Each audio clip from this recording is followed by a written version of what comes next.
በጣም ቆይተዋል። ተኝተን ነበረ። በግምት ምን ያህል ሰዓት ቆይተዋል? አሁን እዛ ቦታ ላይ ያልነው ሁላችንም ከ4 ሰዓት በላይ ይሆናል። እነሱ እንደውም ጓደኞቹ የሚሉ ከዛም በላይ ይሆናል ነው የሚሉ። እሺ ከዛ ልክ እንደመጡ ልጅቷስ ምናምን አለ ቦርሳውን የያዘው ማለት ነው። እሺ ከዛ ሄዱ ዝም ብላችኋል። ከዛ ሄድን የሆነ ቢጋላ አገኘን የየመን ቢጋላ ምናምን። ከዛ የሆነ ቢጋላ አገኘን የየመን ቢጋላ ምናምን። እሺ ከዛ እዛ ጋር እዚህ ዘመድ ምናምን ወይም ወንድም አላት እንዴ ሲል አይ የላትም የመጣችው ከኛ ጋር ነው ማለት ነው። ከዛ እንደማንኛውም ሞታለች ብለው ነገሩን አሁን እዛ ቦታ ላይ። ከዛ ያኔ ቦርሳውን ልጁ ጣል አድርገው መጀመሪያ ያልነገርናችሁ እንዳደነግጡ ብለን ነው ብለው ሲነግሩን ነው በቃ ያኔ ነው እኛ ይሄር ነው ከዛ ቦታ ላይ። እሺ ገመዱ ከወጣችሁበት እሷን እናንተ ወደፊት ሂዱ ተብላችሁ እሷ ሁለቱ መሪዎች ጋር አብረው ከሷ ጋር የቀሩበት ቦታ ላይ እስከ ብጋላው ድረስ ምን ያህል ደቂቃ ያስኬዳል በእግር? በግምት 20 ደቂቃ። ከዛ በኋላ አስጊ መንገድ አለው? ከዛ በኋላም መንገድ አለው። አይ አስጊ ነው መንገዱ ማለት በፍርሃት የምትራመድበት ነው? አሁን ከዛ በኋላ ምንም ነገር የለም። አልፈናል፣ በቃ መርከዝ አልፈናል። ግን እየሄድን ነው በእግራችን። ግን መንገድ በጣም ብዙ መንገድ አለ። የሆነች ከተማ መኪና መጫኛ እሷ ጋር እስከምንደርስ በጣም ብዙ መንገድ ሄደናል። ከመሸ ነው እዛ የደረስነው። በመኪናም እንደዚሁ ብዙ ተጉዘን ነው አዋሽ ገባ። እሺ ሌላ ጥያቄ፣ ልጆቹ እናንተ ጋር የነበሩት መንገድ የሚመሩት ብሬክስ አንዴ ልናገር፣ ሞዲኔተሮች እባካችሁ እንትና ሰው አታስገቡ፣ አታስወጡ። ሶሪ ሰራ እዛ ላይ ሰው እነሱ ሁለቱ ልጆቹ መሪዎቹ በጠቅላላ እናንተ ጋር የነበሩት ማለት ነው ካሜራ ያለው ሞባይል አላቸው? እኔ አሁን ይዘው አላየሁም፣ ግን ከሻፊ ይዘው ነበረ። ግን እኛ አሁን እዛ ቦታ ላይ ልክ ድንበሩን ቆርጠን እንደተቀመጥን ቪዲዮ ሰርቻለሁ። አንድ ራቁቴ እንደውም ቲሸርቴን በጣም ላልቦን የሮኩበት አውልቄ ቪዲዮ ሰርቻለሁ። እኔ ያኔ ሲመጡ ግን ስልካችንን ሽፍታ አለ እኛ እንያዝላችሁ የሚነቅጡ ሽፍታዎች አሉ ሲሉን ስልካችንን ሁላችንም ሰተን የያዙት እነሱ ነበር። ኦኬ ስለዚህ አብረዋችሁ ሲጓዙ አሁን 2 ቀን ከምናምን ነው አብረዋችሁ የተጓዙትና አብራችሁ የተጓዛችሁት እንግዲህ ከመጀመሪያ ጀምሮ እስከ መጨረሻው ማለት ነው።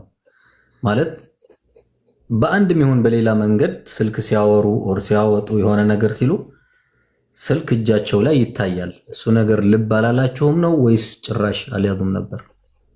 እኔ አሁን እሱን ልብ አለው። ኦኬ እሺ ጓደኞችን ደግሞ ስልኳ የያዘችው ከሻፍ ነው። ምንድነው ከሻፍ ማለት? ጠሽ ስልክ ማለት ካሜራ የለውም ማለት እኮ። ስልኳ የት ሄደ ታዲያ? ስልኳን ወደ ኢትዮጵያ ነው የላከችው መጀመሪያ። እሱ አይደለም የያዘችው ስልክስ ከሻፍ እጇ ላይ የነበረው ነው እያለች አለችው። እሱን የያዘው የኔ አክስቴ ልጅ ነው። ዘግቶባታል ስልኩ ባትሪ ማለት ነው። እሱ ነበር ይዞት፣ እንደውም ኢትዮጵያ ሳይገባ አይቀርም። ምን እንጃ። ልብሷን ለምን ጣለው? በቃ አሁን ተደናግጠናል እኛ እንደዛ ስንባል ማለት ነው። ከዛ በቃ እዛ ነው እሱ ውርውር ያደርገው። እሺ አሁን ጋይስ ተውት የምትሉ እሱ እኮ ስሙን ለማጥራት ነው የመጣው። ምን ችግር አለው? ካልስ ኦልሬዲ ጨርሰናል። ግን ላይክ አሁን በቀደም እዚህ ጋር ያሳዩት ልብስ ነበረ ሳ አንተ አይተሃል መቼም እንትኑ ላይ ቪዲዮ ላይ አብራችሁ ነበራችሁ፣ ከእሷ ጋር አድራችኋል። የለበሰችው ልብስ ያ ነው። ይሄንኛውን ልብስ ከዚህ እስከምንሄድ የለበሰችው አሁን ይሄን ጅልባብ የሚባለው ጥቁሩም ማለት ነው። እሺ ንቃብ ነው። እሱን አውልቃው ነበር። ግን ምን አይነት ያረገችው ምን አይነት እንደሆነ አሁን እኔ ብዙም አላስታውሰውም።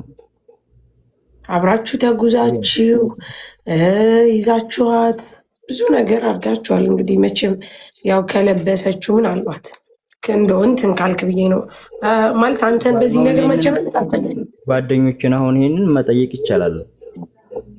አርዬ ግን እኔ ደግሞ ከሱ የበለጠ ደግሞ ማወቅ የምፈልገው የገጠር ልጅዬ እንትን ስትጮህ አዝሏት የመጣው ሽፍታው ነው እናንተን ሂዱ ብሎ ያን የመሪያቸውን መርቶ ያባረረው ሽፍታ ነው የጮኸችው እሷ ናት? የሴት ጮኸት ነው የሰማችሁት ወይስ የምን ድምጽ ነበር የሰማችሁት?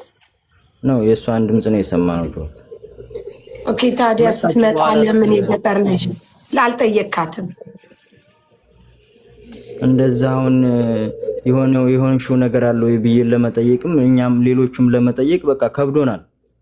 ለምን እሷም ደግሞ አልነገረችንም። እሷ አትናገር ግን ይቺ ልጅ እንዳልከው ጮሃለች። ጮህ ሰምታችኋል።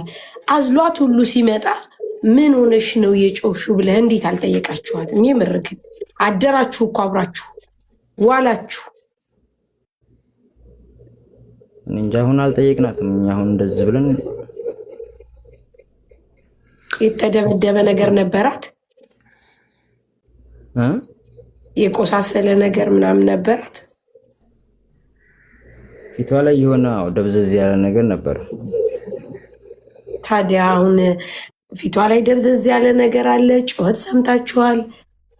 እንግዲህ አሁን አንተ በራስ አመሳስለው ጩኸት አለ፣ ፊቷ ላይ ደብዘዝ ያለ ነገር አይታል። ከዛ ልጁ ደግሞ ተኝታ ሲሰማት ህይወት ተበላሽቷል። ዛት ሚንስ ልጅቷ ተደፍራለች ማለት ነው።